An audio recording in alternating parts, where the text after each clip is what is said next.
Buenas tardes, bienvenidos a la Mesa Redonda Global organizada por la Global Foundation for Democracy and Development. Esta tarde estamos conversando con la embajadora Elisa Ruiz Díaz, representante permanente de Paraguay ante la Organización de los Estados Americanos. Bienvenida, embajadora. Muchas gracias por el recibimiento, Natalia, y buenas tardes a la audiencia. Es un placer tenerla aquí. Sabemos que está muy atareada porque ahora mismo está en el proceso de la preparación de la Asamblea General que se dará en junio en Asunción, Paraguay. Por esto sabemos que no ha sido muy fácil encontrar un momentito para hablar con nosotros. Lo agradecemos. No hay de qué, un placer, pero ustedes también, gracias por la paciencia.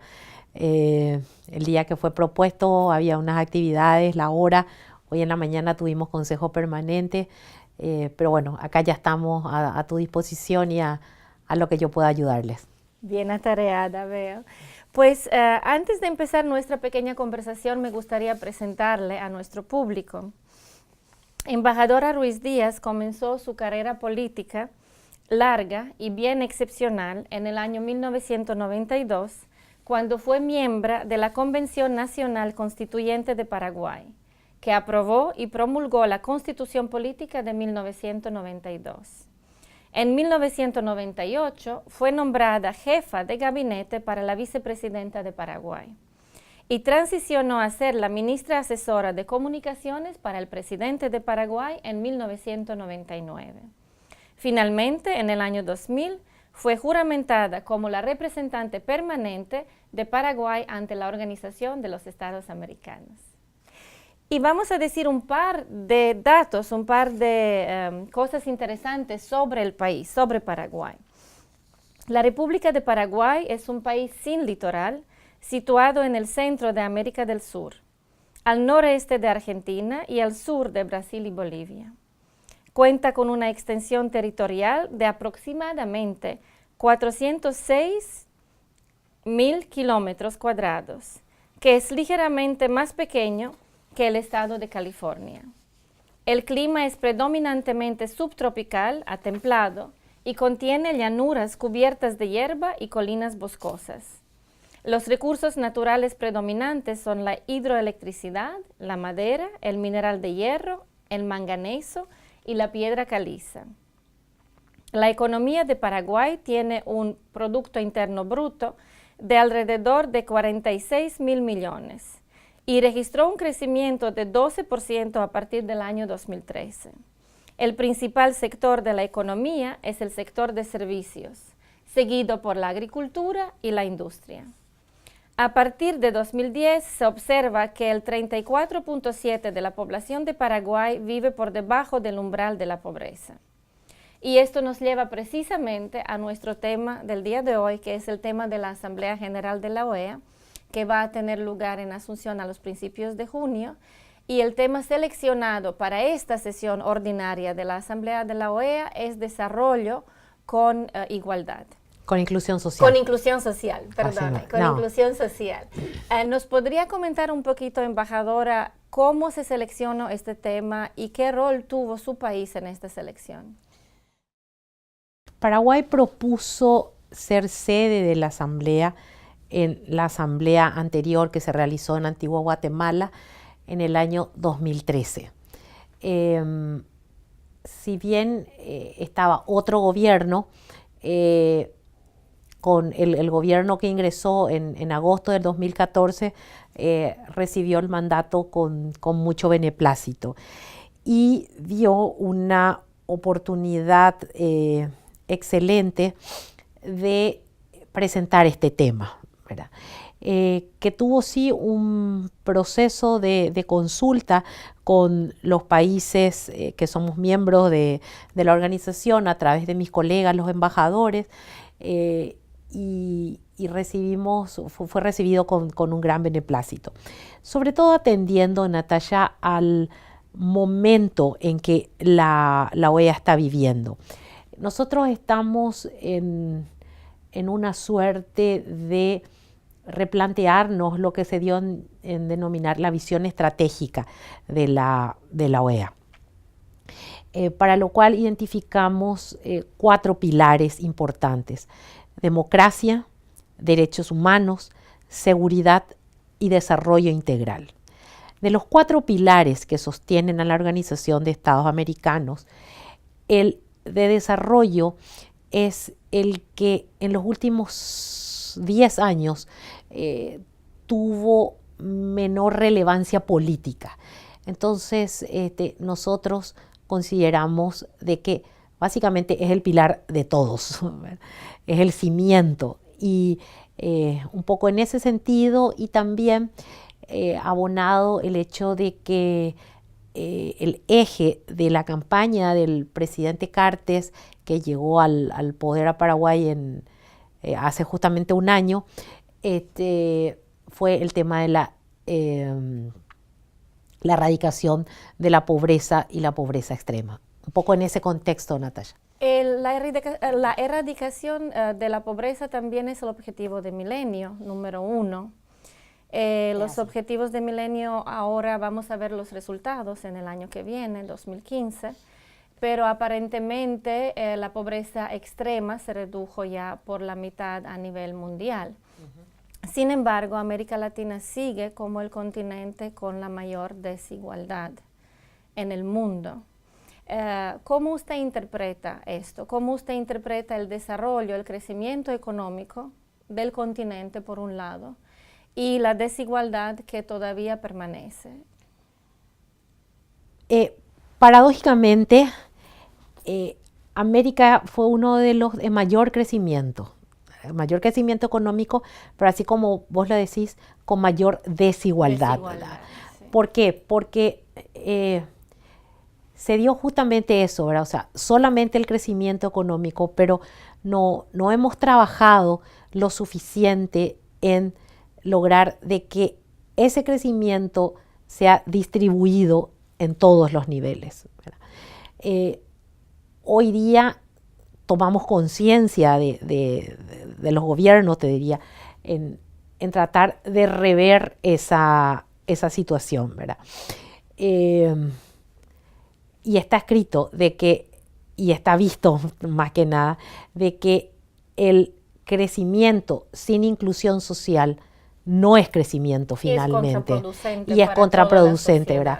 Entonces, a eso apuntamos, a la inclusión, a que todos los sectores puedan beneficiarse, por decirte, del crecimiento económico, que todavía es necesario que sea más grande aún, ¿verdad? Pero en esa labor estamos, Natalia. ¿Usted ha estado trabajando en la misma declaración? Sí, es así. ¿Cuáles son los elementos que usted podría mencionar un poco que se están trabajando, que le parece que son de mayor importancia en la declaración que va a salir en junio? Bueno,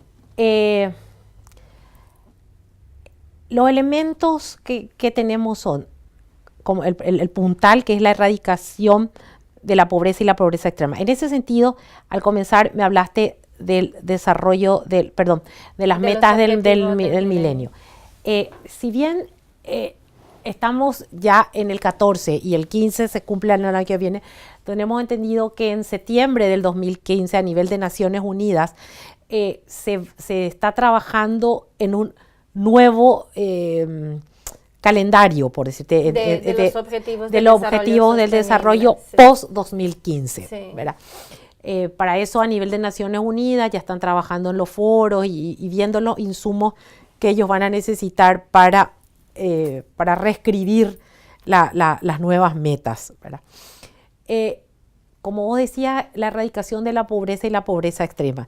Para nosotros sigue siendo una meta que tiene que volver a implantarse, por decirte, ¿verdad? En otro sentido, abonando a eso, ¿verdad? Tenemos todo lo que es la protección del medio ambiente. América Latina llegó a la instalación de los sistemas democráticos, ¿verdad?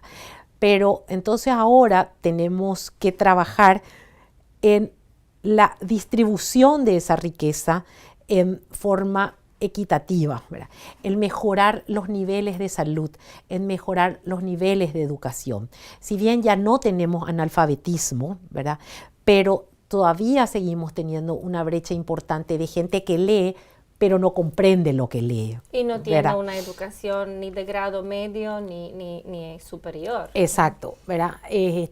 También los servicios de salud, ¿verdad? Que hoy día, a raíz justamente de los cambios climáticos, hasta los mismos requerimientos de salud se van haciendo diferentes, ¿verdad?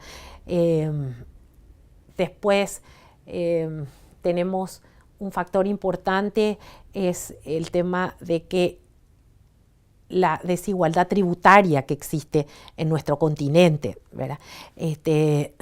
A raíz de esa hay demasiados que tienen mucho y hay muchos que tienen poco, ¿verdad? Entonces, un poco a eso es a lo que apuntamos. Como usted menciona, realmente la pobreza es multidimensional y esto también es un elemento que se menciona a menudo en los documentos de las Naciones Unidas. Sí. Y hoy en día parece como que hemos entendido a nivel global de que simplemente creciendo la economía no se va a solucionar el problema, sino que tenemos que enfrentar todas estas dimensiones de la pobreza. ¿Usted podría comentarme un poquito cómo en su país, en Paraguay, esto se está haciendo o cuáles son las ideas que podrían surgir de la Asamblea General en junio que se podrían implementar, hablando de, como usted bien dijo, de la salud, de la educación, del problema medioambiental, derecho al agua limpia?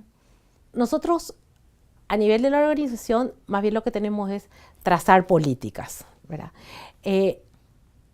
Básicamente lo que estamos es ratificando una cantidad de instrumentos que ya tenemos, ¿verdad? Por decirte, en el tema de desigualdad de las mujeres, ¿verdad? El tema de la violencia contra la mujer que sigue existiendo, ¿verdad? Todo lo que es la trata de mujeres, el tema del VIH-Sida, ¿verdad? La incorporación efectiva y real de los pueblos indígenas a la educación formal, ¿verdad? Siempre y cuando ellos, por sus creencias, lo permitan o quieran insertarse, ¿verdad? O digamos inclusión con respeto a diversidad. A todas las diversidades, ¿verdad? Bueno, te decía, el tema mujeres, indígenas, los niños, los discapacitados.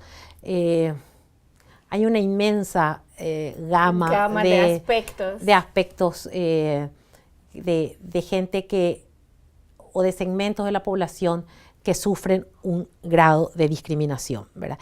Y a lo que apuntamos es a eso, a la inclusión de todos esos segmentos. ¿Usted cree que esta conciencia de la necesidad de inclusión está creciendo tanto en todos los países de América Latina y que ha sido un tema que se ha llevado cada vez más a los foros de debate en la misma OEA? Yo pienso que sí, yo pienso que hay una conciencia global, ¿verdad? Sobre el tema. Y hay un elemento también muy importante hoy día, que es la tecnología, ¿verdad? La forma como evolucionó Internet no tiene parangón en la historia, ¿verdad? Sí. Y ese acceso a esta herramienta tan importante, ¿verdad? Es la que hace también y ayuda a concienciar las redes sociales, los chicos, los adolescentes hoy día es como que tienen más conciencia y tienen más acceso a la información de lo que capaz pudo tener nuestra generación, Natalia. Después de la Asamblea General, ¿qué expectativa nosotros podemos tener en el sentido, cuál podría ser el resultado y el impacto de la declaración que vaya a salir en junio? Como te hablaba originalmente, la organización está en tratar de trazarse una nueva visión estratégica, ¿verdad?, basada en los 4 pilares. En ese sentido, nuestra declaración intenta impulsar lo que se llama el sistema interamericano. El sistema interamericano está compuesto por la OEA, el BID, el Banco Interamericano de Desarrollo, el Instituto Interamericano del Niño y el Instituto Interamericano de la Agricultura, el ICA. A ver, ¿de quién más me olvido? Estamos queriendo incluirle dentro del sistema a la OPS, ¿verdad? No hay que perder de vista de que la declaración va a ser una declaración de cancilleres, ¿verdad? Sí. La gran riqueza de la OEA es la capacidad de convocatoria política que no la tiene nadie en el hemisferio, ¿verdad? Allí estamos sentados los 34 países, a excepción de Cuba, lastimosamente, pero somos los gobiernos o los estados de todo el hemisferio que estamos reunidos ahí, ¿verdad? Entonces, ese es el gran capital que tiene la organización, además de ser cuna del Sistema Interamericano de Derechos Humanos y la riqueza jurídica que no tiene ninguna otra organización. Pero bueno, volviendo al tema, entonces, ¿qué podemos esperar? Esperar el resurgimiento de este sistema interamericano, en el cual la OEA sea el vector político, ¿verdad?, y que hacemos votos de que el BID, la OPS, puedan ser los ejecutores de las políticas que desde la OEA surjan. Entonces, esto se va a distribuir, digamos, de una manera transversal en todo el sistema interamericano. Esa es la expectativa. Esa es la expectativa que tenemos, porque a la vuelta de Asunción tenemos que seguir trabajando en que los estados nos pongamos de acuerdo en lo que es la visión estratégica, qué rol va a tener la organización. También hay un detalle importante, nosotros tenemos elecciones en mayo del año próximo, el secretario Insulza cumple su periodo, habría que ver qué país, quién lo va a reemplazar, ¿verdad? Sí. Siempre un nuevo secretario tiene nuevas expectativas de un poco qué es lo que los estados finalmente vamos a resolver. Pero eso es una etapa posterior, dentro de lo que en unos meses nos sentaremos a ver qué rumbo le damos. Debatir. Sí, y es interesante lo que usted menciona, porque a veces nosotros esperamos los resultados después de la declaración, ¿no? Claro, no. Pero no es así que si realmente funciona un sistema político y un sistema sobre todo interamericano que incluye 34 países. Un sistema interamericano de consenso, ¿verdad? Que otra vez es un elemento, ¿verdad? O sea, es un elemento que lo hace más complejo y más complicado y demora más tiempo. Demora más tiempo, pero también produce, tiene sus pros y sus contras, como todo, ¿verdad? Pero es un proceso sumamente enriquecedor e interesante. Para la institución y para todos los países, todos los estados miembros. Y los resultados se irán viendo con el tiempo a través seguramente de muchos programas que serán implementados por el BID, por los gobiernos. Así mismo. Y podrán ser evaluados solo después de unos años, ¿no? Así mismo. Que a veces nos olvidamos, ¿no? Que esto ha ocurrido en una cumbre, en una asamblea general, y después el trabajo siguió durante años, el trabajo técnico, el trabajo financiero, el trabajo político. Así mismo. Que realmente representó los resultados de una idea que se manifestó en una asamblea general. También hablaste de las cumbres. Las cumbres son a nivel de presidentes. Y de hecho, en América tenemos lo que son las cumbres de las Américas, cuya sede será el próximo año en Panamá probablemente. O sea, sí, ya Panamá está pues seleccionada para ser sede, ¿verdad? Pero entonces lo que queremos también, hay países que tenemos la visión de que las cumbres sean parte de la organización, ¿verdad? Sí. pero insertarlas así institucionalmente. Es decir. Dentro del mismo sistema. Entonces tengamos como escalas de mandatos, ¿verdad? Las cumbres a nivel presidencial, las asambleas a nivel de cancilleres, después las otras reuniones, el Consejo Permanente y tal, y ahí ir evolucionando y seguir trabajando para el bien de nuestros pueblos finalmente. El cual, al fin y al cabo, nosotros lo vemos. Vemos el desarrollo, vemos el consenso que cada día es mayor, vemos la colaboración entre los países. Sí. Y aunque a veces nos parece lento, podemos mirarlo con mucho optimismo. Sí, claro, seguro que sí. Siempre hay que mirar el vaso del agua semillena, nunca semivacío. Así mismo. Muchas gracias, embajadora, muchos éxitos en su trabajo.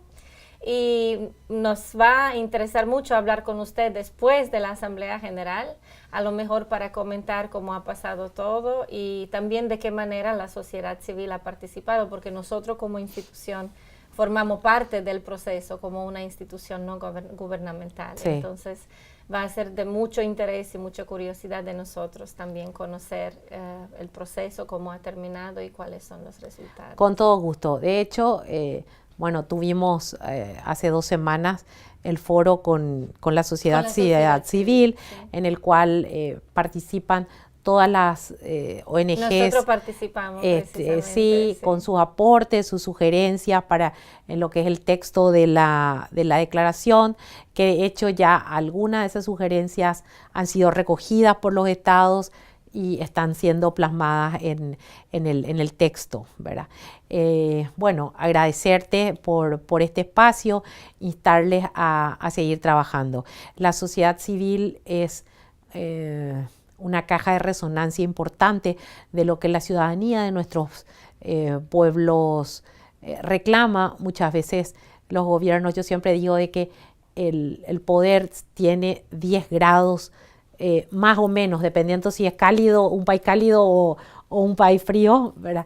Que la calle, ¿verdad? Entonces, las ONG muchas veces así como que son el cable a tierra para los gobiernos acercar las inquietudes que el pueblo tiene.